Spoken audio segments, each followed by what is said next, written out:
Pera lang yan. Wala nang pinaglalaban yung mga yan. Ay, nako, di ba tumira ako ng Netherlands, nag 12 years. Oh, sino ba mga nakatira sa Netherlands? Sino ba mga nakakausap ko doon? Di ba? Siyempre, nandun na sila sa Netherlands. Pwede na silang magpasabog. Pwede na silang magkwento ng mga katotohanan kung anong ginagawa ng Communist Party of the Philippines. Di ba? Okay, hindi ko na lang sasabihin yung mga nagkwento sa akin kasi yan, alam mo, pag mga bumabalik na dyan sa Communist Party of the Philippines, tinitegi. Di ba?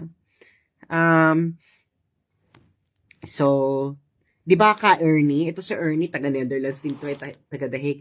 Di ba? Marami diyang, di ba ka Ernie? Alam natin, di ba? Yung iba diyan nagkukwento kung ano talagang ginagawa ng Communist Party of the Philippines. Wala na yan. Etos na lang yung mga yan. Bubuti pa to si Rowena Guanzon, si Attorney Rowena Guanzon. Ang honest, tinanong ko siya, at hindi siya nasaktan ha. In fairness sa'yo, Attorney Rowena Guanzon, hindi ka nasaktan nung tinanong ko sa'yo na, Madam, yung MOE mo ba sa Congress, liquidation by certification or liquidation by resibo? Si Rowena Guanzon, walang kaabog-abog, hindi man lang nasaktan. Ang sabi niya, for your information, wala pa daw natatanggap na MOE ang kanilang party list sa Kongreso kasi nga naka-TRO at hindi naman daw sila kasangga, hindi naman daw siya kasangga ni House Speaker. So, at least honest, no? At least honest ito si Madam Rowena Guanzon. Yung iba, paligoy-ligoy-ligoy pa. Anyway, so 'di ba ka Ernie, 'di ba? Yung mga pinagkukuwento ng mga ex-members at current members ng Communist Party of the Philippines. Sabi ni Vivian, tama ka dyan, yung pamangkin ko hinihingan ng pera pag daw di siya magbigay, tinatakot nila. Exactly. Where do you think they're using the money? Ang nakukubra, malaki ang nakukubra ng mga bandits, ng NPA bandits, no? Malaki. Kaya itong ginawa ni Duterte, nasaktan yung mga yan dahil nasaktan ang bulsa. As simple as that.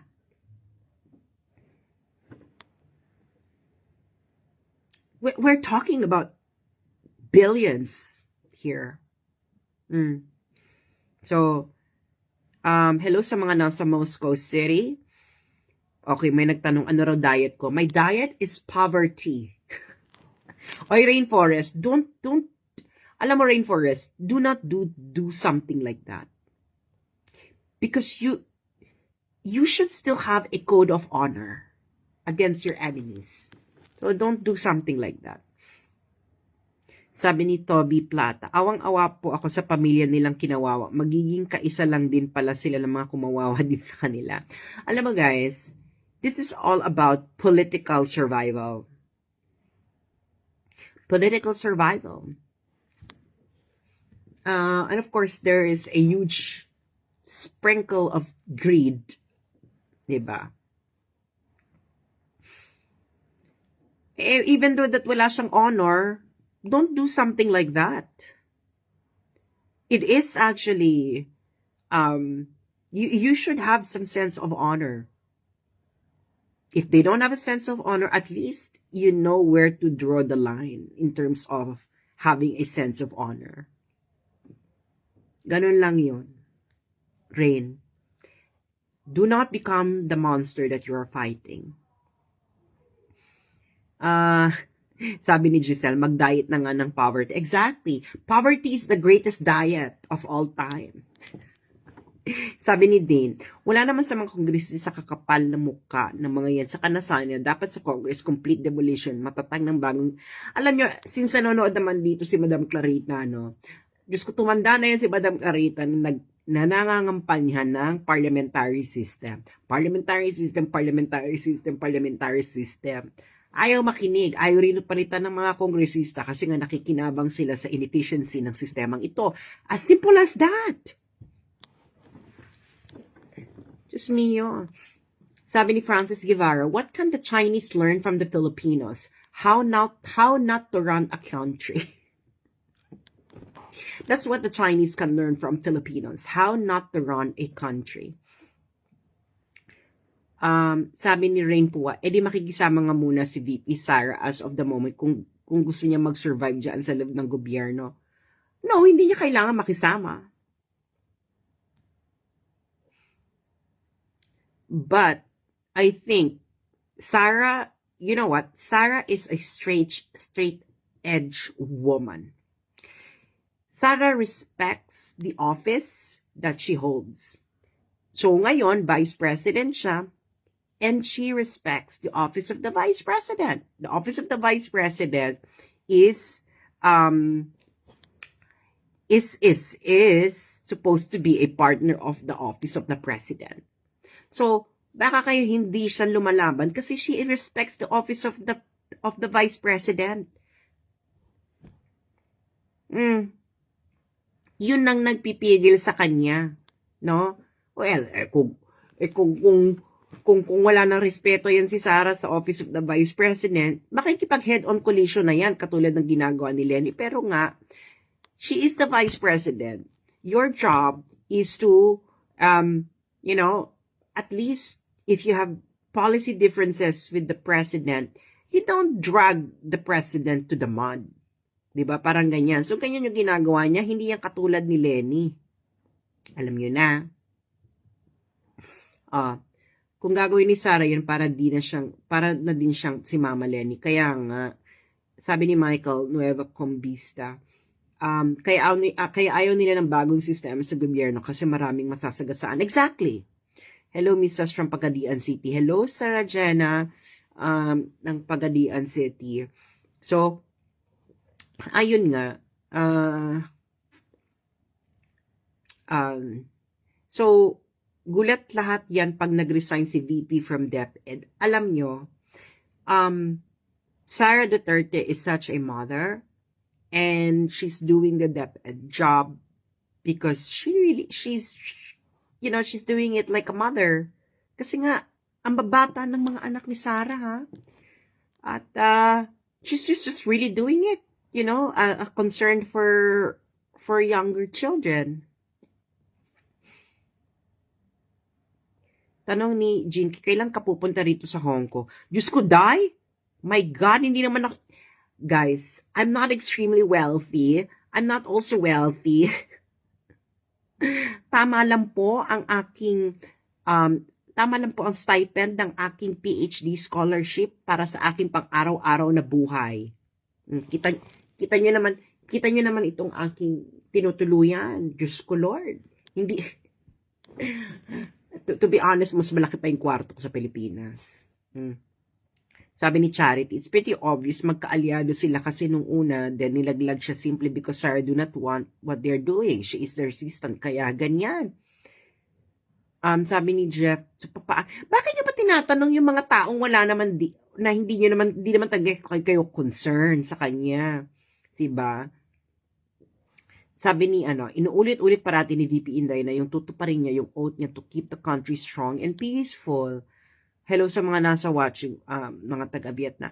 Pero yun na nga, si Inday ay binibinay, kinokorona, at Dino Duterte. So, kasi nga, guys, nobody knows how to defeat a majority elected president or vice president. So, kaya maaga yung ginagawang panlilibak kay Inday. That's just the truth of it. Diba?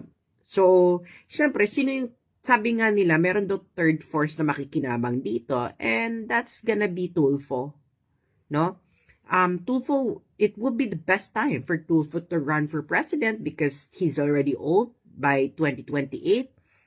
And might as well try, no? Tumakbo ng 2028. Siya talaga nakikinabang dito sa awayang ito, si Tulfo. So, ewan natin if Tulfo will bite the bait, but by the looks of it, siya yung nakikinabang sa nangyayari. Okay. So what we should do to have a parliamentary system? Well, guys, this is the reason why you should read history, no? Magbasa kayo ng history on how countries change their political system. There are two ways to transition, to change a political system.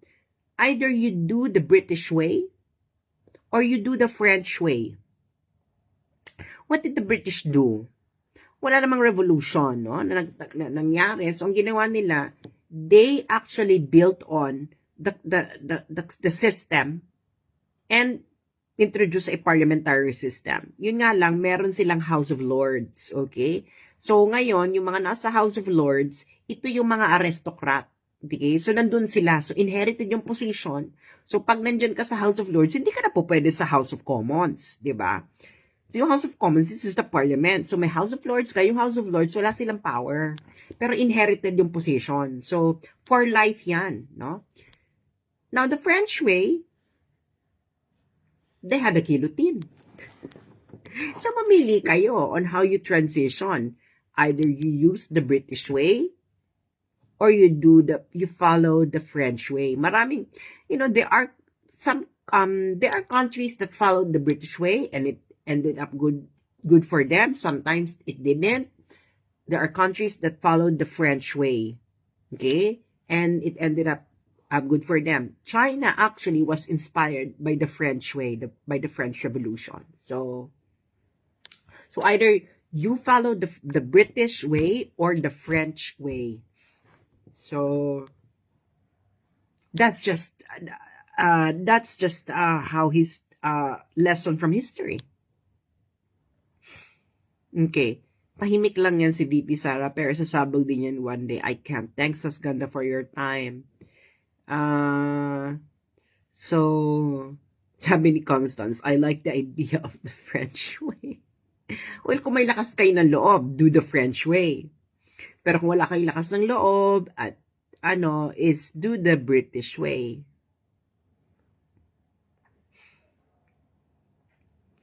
Diba? If you are in Daisara, what will be your strategy? I already told you. You cannot fire with you can only fight fire with fire if you have the superior fire. If you don't, be like water. Okay. Sa Philippines, I did it my way. Ayan, nagkatigihan sa Okay, ano pa?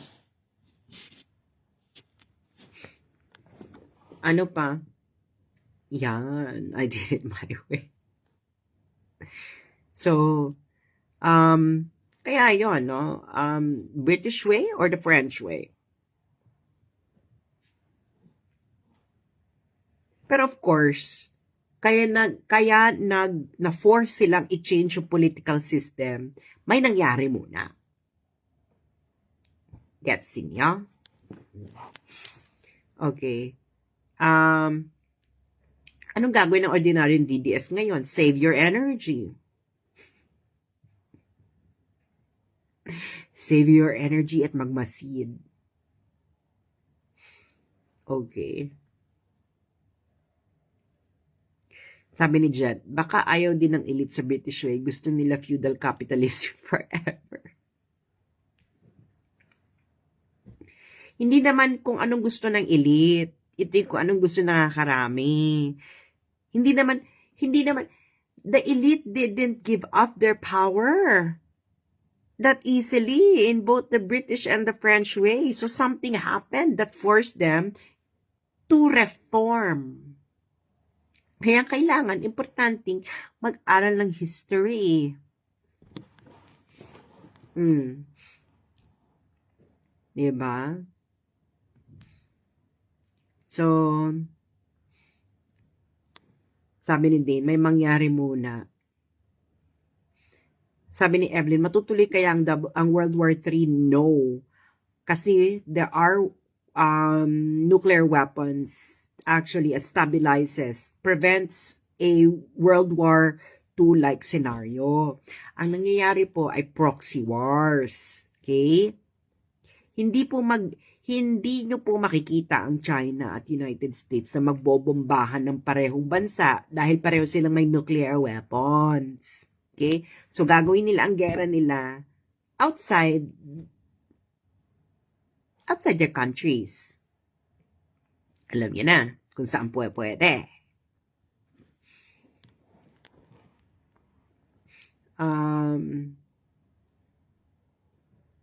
May mga proxy wars na. Ukraine is the start of the proxy war. Okay?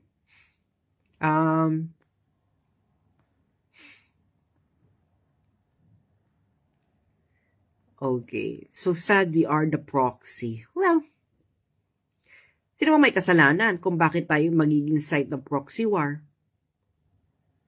Diba? We had 100 years of failed industrialization, failed development. Kung hindi ka pa magising, no? Pag hindi mo pa nakita, we wasted 100 years. Baka gusto mo pa ng 100 years.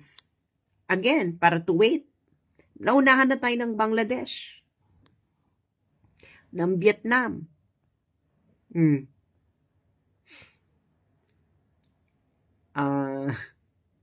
So, ano pa? Ano ba?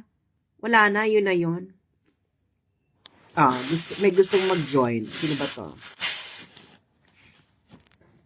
Okay. Gustong mag-join?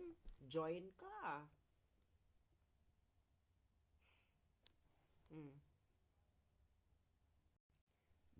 Gusto daw niyang mag-join eh. Tingnan natin kung bakit siya mag-join. Good evening, Kevin. At sa mga nasa Zamboanga, Sibugay. Sabi ni end of the Dutertes as well. Okay, why did you join? What can I do for you?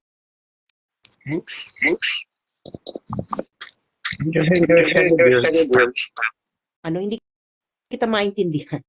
I'm gonna get it. I'm gonna... okay. Yeah, bye. So sabi daw, pwede kaya dito yung socialist capitalist. Alam nyo, sinasabi nyo, pwede kaya dito yung socialist capitalist system sa Pilipinas. Guys, do not think about result. Okay? Do not think about result. Tinitingnan mo yung resulta. Kailangan, the result can only happen if there is a process that brought it about. And the process can only work if the conditions were right. Ang hilig ninyo kagad kasi sa resulta. Dapat dumadaan ng proseso at yung mga proseso na yon can only work if the conditions are correct and right. And the first condition is the psyche. You should have a revolutionary consciousness. It must be a must. Walang revolution sa Pilipinas eh. There are 3 revolutions, no? 3 revolutions. Not 3 revolutions. 4 na hindi tayo napagdaanan. Industrial Revolution, Religious Revolution in the form of Reformation, wala rin tayong Scientific Revolution, and of course, hindi ka magkakaroon ng political revolution if you don't have all those things. You are stuck. The Philippines is stuck in feudal way of thinking.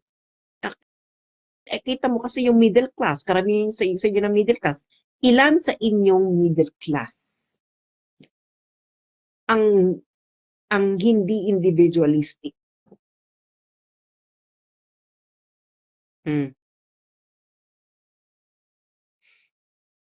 Diba?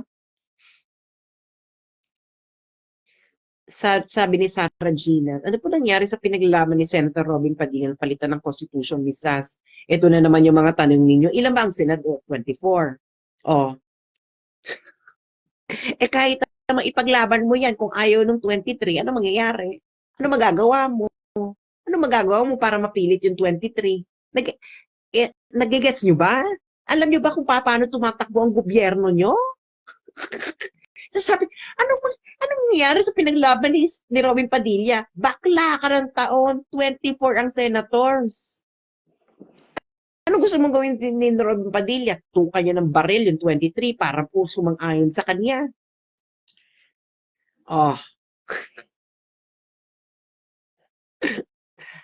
ano ba yan? O may gusto atang umakyat. It's a numbers game. Diyos ko, dahil. Yung mga tanong ninyo, guys.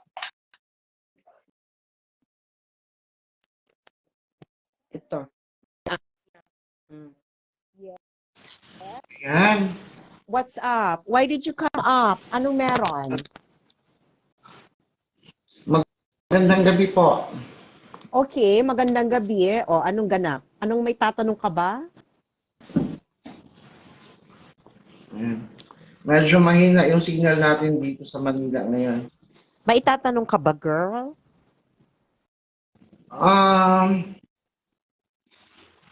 No, gusto ko lang iparating sa iyo that I really appreciate dahil may isang tulad mo na gising sa katotohanan at handang magising sa mga kababayan natin kung ano yung talagang tunay na nangyayari sa ating bayan. Ini-etchos ko lang kayo.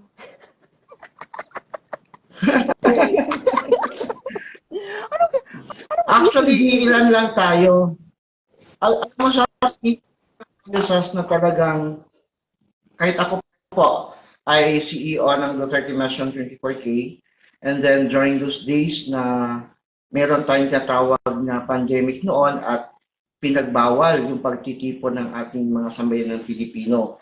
But I do believe na kung hindi tatakbo si Inday on a higher position, wala kaming nakikita na pwedeng maging kakampi ng taong bayan.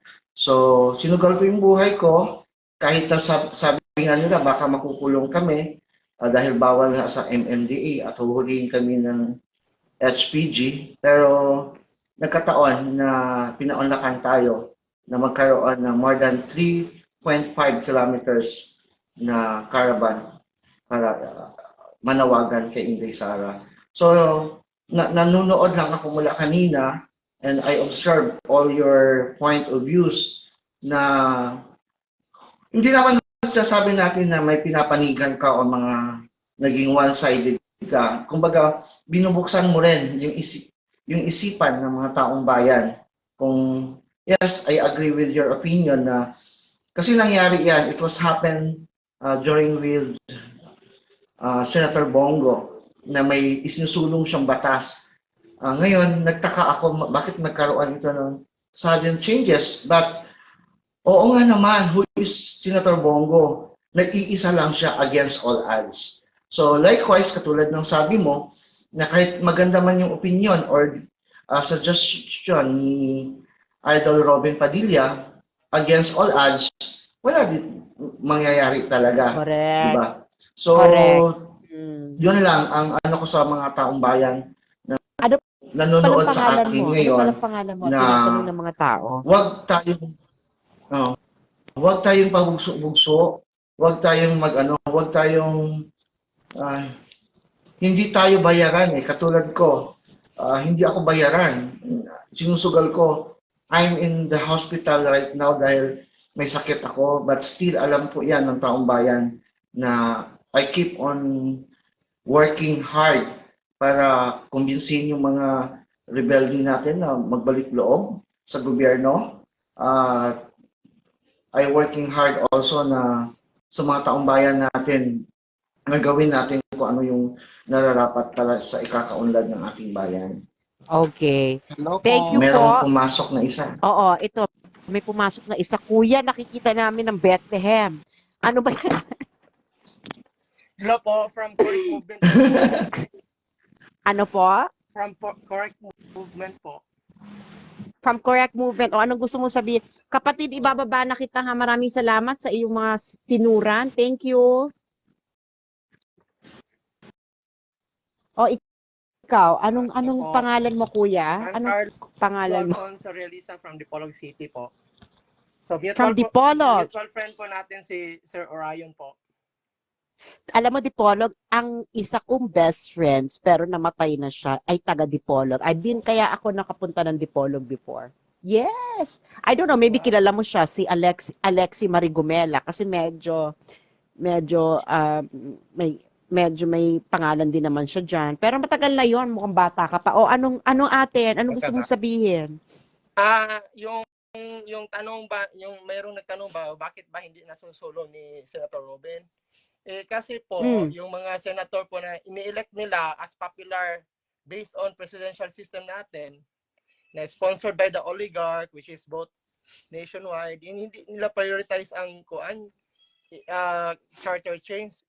Even the economic liberalization. Kasi yung mga sponsor nila ng oligarch, matatamaan, which is very sad in our republic.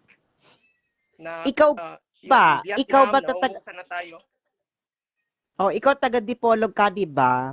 So, taga Mindanao. Kayo Yes ba po. We are dyan sa far behind. Dipolog? Kayo ba dyan sa Dipolog, gustong-gusto nyo ba ng federalism? Federal Parliamentary Open Foreign Direct Investment, to be exact. Ayaw Yung namin correct ng presidential movement nila system. Orion. Yes O, po. tigilan na yung presidential And by system, the no? Mm. way po, great grandfather ko po is a 1934 Constitutional Convention delegate representing Sulu province. So, Yung ano gumawa to? ng 1935. Muslim ka? Hello po. Muslim ka ba? Muslim ka ba? Hindi. Yung lolo ko kasi ano is ko. na-assign sa Sulu under American colonial period. From Iloilo, Haro, Iloilo. Ha? Ang gulo ha? Taga Sulu ba? Taga Iloilo? Oo, kasi nag-marriage siya ng taga dito. Taga And then doon siya Iloilo nagtrabaho siya. sila doon. Taga Iloilo Oo, siya. gulo ng Pero family. nakapag-asawa siya ng taga Sulu. Hindi, nagkapag-asawa siya dito sa Dipolog and then na-assign siya sa Sulu Na-assign siya as as abogado. ano? Parang Okay. abogado ata yon, abogado sa American colonial period. So gusto mo na ano ba yun? Parang federal system na. federal pero parliamentary yung government system po. Ang Zamboanga ba kasama sa BARM? Hindi no. Hindi po yung Sambuanga. Okay. O Yung sige one kuya, kasi, may gusto ka pa bang sabihin? dapat po May mga gusto sa pa mga kasi umakyat. kababayan natin po, yung bubotohin natin ng mga congressman, ng mga senator po ay pro-constitutional reform. Kahit si presidente, kahit yung napanalong presidente, is hindi priority yung constitutional reform, pero yung mga congressman, kasi numbers game to eh. We need 3/4, both houses. The upper house and the Wala lower na, house. hindi na nga raw makukuha sa botohan yan eh. So ano nang dapat gawin? Yun nga, malaking problema eh. Question mark. Oo. Yun ang gusto ng Ayaw mga nila, revolution. di ba? British or British way or the French way, ganon. May gusto ko pa bang sabihin, kuya? May mga gusto pa umakyat. British way po. Di ba? May gusto Yung pa French way, umakyat magulo din. Magulo naman lahat. So, Oo. Pero mas sige better po, yung thank you. British. Okay. Kailangan mo ng House of Lords kung gusto mo ng British way. Kaya siya stable kasi Pwede may House of namang- Lords siya. Pwede namang like what happened in Canada, which is Australia, which you elected senators per state. Pero sa Canada is appointed by the Prime Minister. Kahit walang lords. Or Singapore is British way but wala silang upper house. Ako gusto ko magkaroon ng House of Lords para yung mga political dynasty, papipiliin sila. Either, diyan kayo sa House of Lords na hereditary, pero wala kayong power, recommendatory lang. Pero, nandiyan na kayo, Pwede, sigurado na yan. Pero less ang power ng upper house. It's just to Yes, check. recommendation Overseas. and overseeing lang. Pero yun na nga. Overseeing. Pero 'di ba, para gusto rin pala nila ng kapangyarihan. O diyan na kayo, hereditary na, hindi niyo na kailangan gumastos, 'di ba? Mamanahin niyo na lang yung posisyon. So, salamat kuya. Thank you so much at mabuhay po kayo dun sa Dipolog. Best regards Bye. po. Kayo rin po. Bye. Oh, mga bakla, sino pa gusto umakyat? Sabi ni Franco Tulingin Calls, akyat tayo, joke. Oh, basta palitan ng gobyerno, ang daming sumasabot na walang ginagawa. Exactly. Alam niyo ba kung gaano kalaki ang nasasayang na pera sa ating gobyerno? Putang ina. Diyos ko, Lord. Ewan ko ba kung bakit gusto niyo pa itong ganitong sistema ng gobyerno. Ay, Diyos ko dahil may aakyat. Sino ba ito? Okay. Sino ka ba? Sino ba ito umaakyat? Ang tagal lamang mag-add. Sabi ni Norman May, Federal, the British way is best here in BARM. Yes, kailangan sa BARM is merong House of Lords para doon yung mga datu, yung hereditary ba? Kasi kailangan mong i-maintain yung ganong system sa sa BARM kasi it's part of the culture. So, dapat lagyan mo na lang ng House of Lords para yung House of Commons, yun yung sa mga ordinary tao para hindi masira yung what keeps the community together, which is of course yung parang royalty na yung aristocratic part ng community sa bar. Di ba? Ay naku, ano ba yan? Tagal naman ito. Oh, sino pa ba gustong umakyat? Sabi ni Rashid Matix, lagi sa panalo ang kabaklaan ngayong gabi. Sino bakla? Lalaki ako, no? Okay, sabi ni Ann Cuties, favorite conspiracy theory, ma'am. Ang favorite conspiracy theory ko ay may unit team para. Yun po ang favorite conspiracy theory ko. Okay.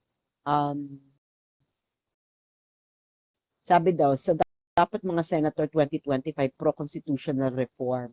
Bakla, sa tingin nyo ba, gusto nilang tumakbo ng senador para baguhin yung sistema, eh hindi na sila nakapangupit.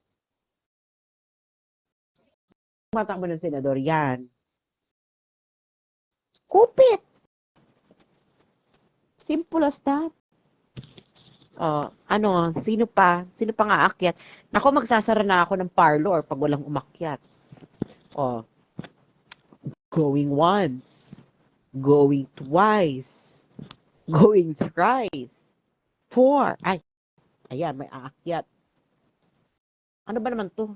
Kanina ka pa-add ng add, hindi ka naman na-add. Magsasara na ako ng parlor pag walang gustong umakyat. Ang tagal naman itong umaakyat. Ay, walang gustong umakyat. Tagal naman ito ni Adi. Okay. Dahil walang gustong umakyat sa parlor, ay, ayan na may nag-request. Ayan, si Rain Pua. Tingnan natin kung anong gustong gawin ni Rain Pua sa kanyang buhay. Nag-enjoy ba kayo sa parlor natin? Ito. Ayun, hi, Miss Sas. Hi, Rain. Rain, taga-san ka? QC. Metro Manila, Quezon City, Bagong Silang? Hindi. Barangay Holy Spirit. Ano talaga, yung IP address ko baka ma-detect mo, Miss Sas. Nakilala kita kay Miss, kay Miss Shanwin, tsaka kay Joey dati pa, 2022. Umaakit ka na sa live nila. Ayun. Ayun ang tanong ko ng Miss Sas. Anong tanong mo? Di ba si Miss Guanzon, sabi nga niya, di ba, aware naman siguro siya. Yun lang yung question ko na-comment ko na sa'yo sa post niya. Since, di ba, aware naman sila ni Robredo. Kasi nga, naka-follow na ako sa'yo magmula nung nailabas yung legalized corruption, yung concurrent resolution. Yung tanong ko lang, yun nga Since aware naman pala sila, since galit na galit sila at grabe kung mag-invite, kasi naranasan ko rin yung binuli ako na mga kakamping nun So doon ako na-visit kaya hindi ko binoto both side. Kaya nga ang nadismaya lang ako. Alam naman pala nila, sana yun na lang din yung pinanlaban nila noon pala. Kung paano mo in-explain sa amin na pwede mo naman pala siyang makita, yung yung detalyado na sa US, yung kung paano yung detailed ng mga expenses ng mga House of Representatives sa US. So sana pala, yun na lang din yung nilaban nila. Since ang pinagsisigawan nila noon is magnanakaw nga mga Marcos. Yun lang. Kaya yun yung question ko. Kasi nga rin, papaano nga nila ipagsisigawan, yung mga politiko rin na sinusuportahan nila ay nakikinabang sa Yun. liquidation without reason. Na House of Representatives, lahat naman yan nakinabang, 'di ba? Kaya nga sabi ko, wala akong pakialam kahit na matamaan dito mga kaalyado ni Duterte, no? Kasi lahat talaga sila nakikinabang noon. Correct. 'Di ba? Naiiyak ako nun. Kasi kumbaga ano lang tayo year lang, magkasunod lang tayo ng year, kaya naiyak rin ako nung sabi mo nga, halos tatanda na yung mga magulang natin na hindi naman lang nila maabutan yung talagang pagbabago. Yun, naiyak talaga ako dun. Diyos ko, girl, no, mas nauna pa ako nagkapuki kahit na bago yung sistema ng Pilipinas. Oo, di ba? Dahil nagkapuki na akong lahat-lahat, nagkaroon ako ng multiple orgasm. Ganun pa rin ang sistema ng Pilipinas kasi nga nakikinabang sila dyan. Kaya mamimili ang mga Pilipino kung ano ang solusyon. It's either the British way or the French way. So, yun nga. Meron ka pa bang yun lang gustong sabihin? Sa ingat, tama yung sinabi ni Mrs. na matuto na tayo sa nakaraan. Kasi natatawa ko kasi ako naging part ako ng EDSA 2 Hindi, engot-engot din ako, syempre ignorante. Sinabi daw ng madre sa amin, payag ba kayo, yung magulang niya nagbabayad ng ganito, yung buwis, tapos mapupunta lang sa sa mansion ni Erap, ganyan-ganyan, tsaka kay La Arnie, yung kabit niya, ganyan-ganyan. So yun, binalik din naman ng mga taong bayan, doon din ako nabuwisit. So dapat matuto na tayo na hindi naman na dapat binabalik yung mga, Diyos ko, pati sa celebrity, sa campaign, dapat nga may batas na kung pwede lang sa campaign, wag niya nang kunyari si Katniel, in-endorse to, Diyos ko. Pinagbabalik niyo pa yung mga, ay nako. Yun lang. Ayan. Sige na. Thank you. Thank you, Rin. Magandang gabi. Salamat.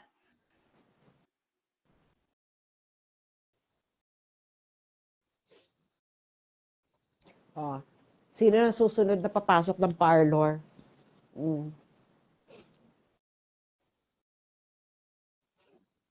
Ano sabi ni Maria? Go sa Congress representatives. Baliw! Ang gagawin mo dun? Ang tagal naman ito. Sino ba to? Nanonood ba si Jonathan Malaya? Minomonitor mo ba to, Jonathan? Ang tagal naman. Sino ba itong tagal magpa-add? Sino ba itong next magpa-add? Okay. Let's see. Adding. Wala, ang tagal.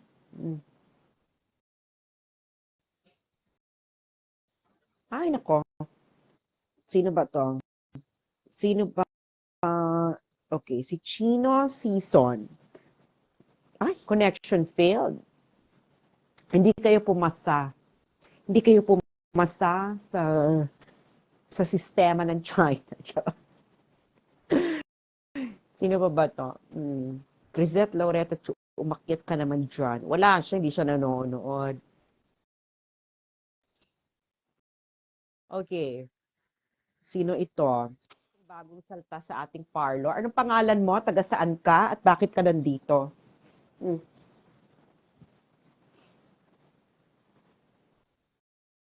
Ay, bakit nawala? Bakla, nasa toilet ba to? Hala, oy. Oy, bakit? Hala, oy, baka.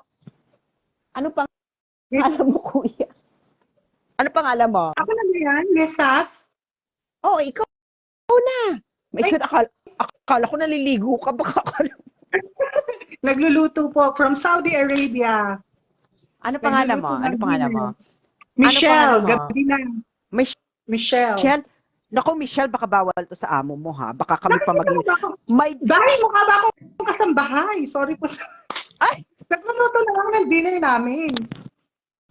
Oh my God! Ay, grabe siya.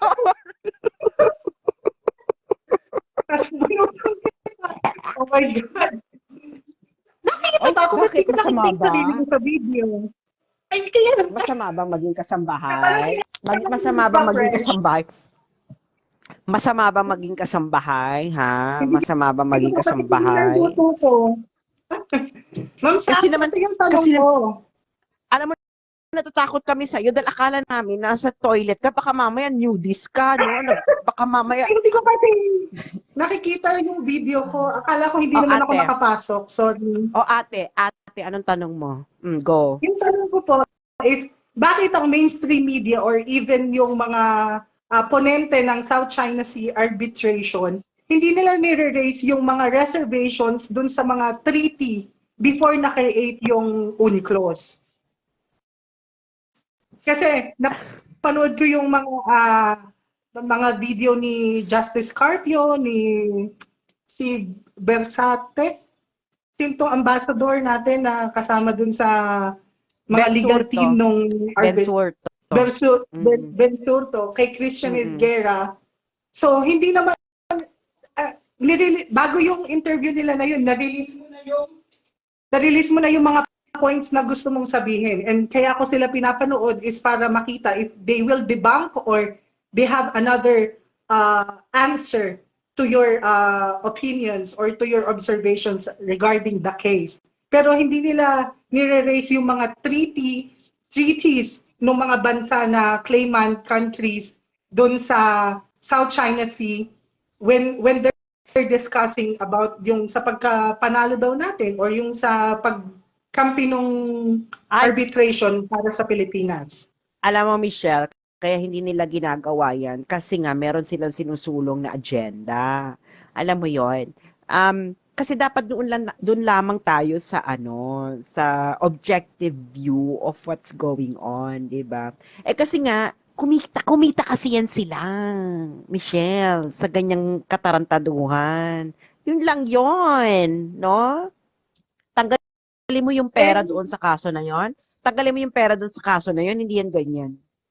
Nasa mga yung si Ben Surto, di ba nasa United States, Consul General diyan saan ba yan? Sa California, San Francisco, saan ba? Basta nasa Amerika yan eh. Si Ben Surto eh. Ito si Carpio. Nako Michelle, ito si Carpio. Yung anak niya, Diyos ko Lord. Okay, alam ko Diyos na. ko Lord. Baka Alam mo mag-teacher na. mo pa. Ay hindi.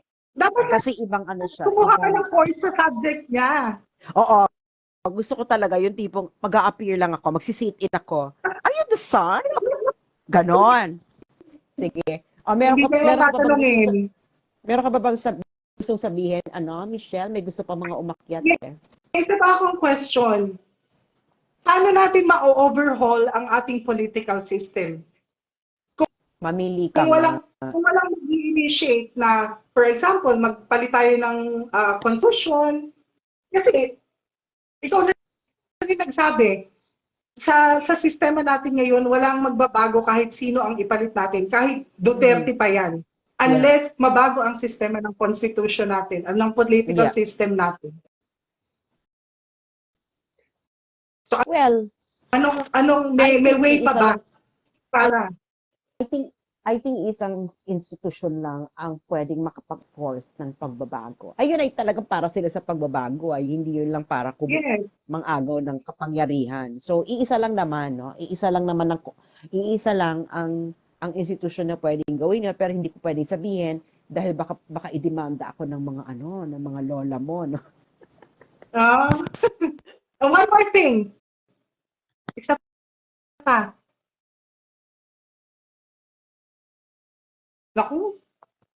Ayan na-monitor na tayo. Wait lang. Ate. Yes. Ano yon? Go. Isa pa.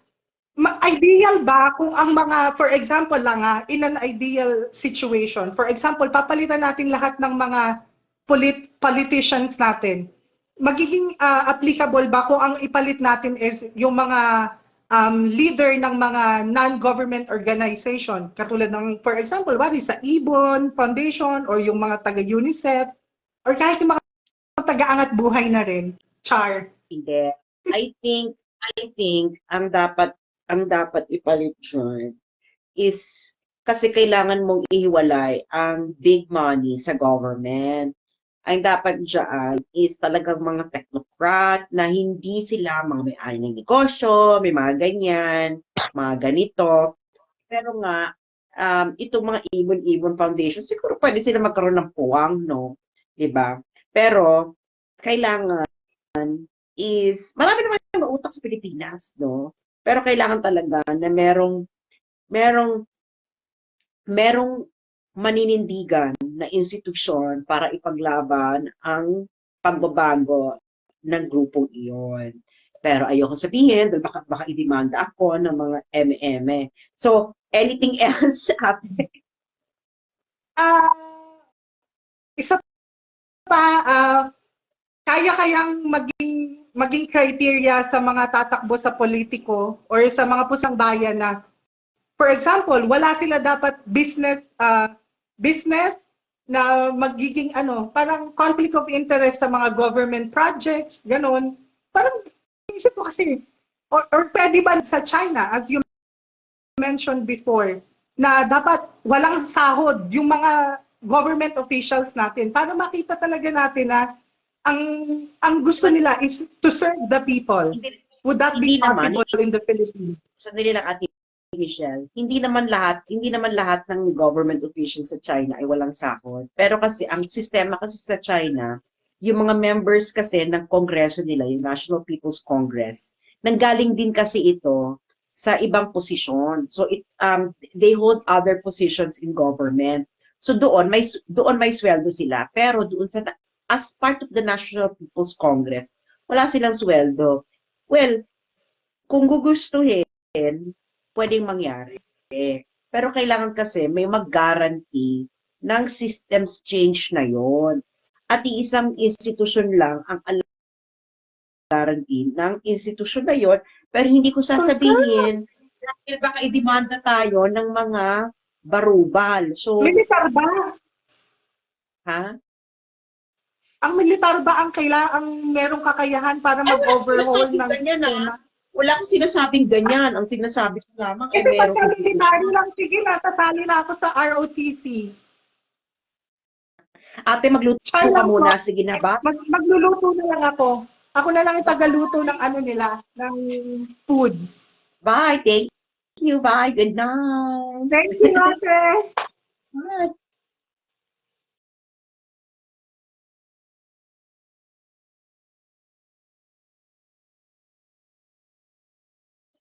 Naku, ang dami gustong ang dami gustong umeksena. Sa parlor. Oh, Hello. ano pangalan mo? Galing ka sa parlor. Ako si Florman Sarmiento, taga London po. Sa London? Oh my Opo. God, meron kaming friend. Alam mo, meron kaming friend dyan sa London. Tanong ko lang po kasi, di ba, nagsampa po sila ng demanda tungkol sa confidential fund? Kasi sinasabi nila hindi daw po yung batas. Kaya pwede nila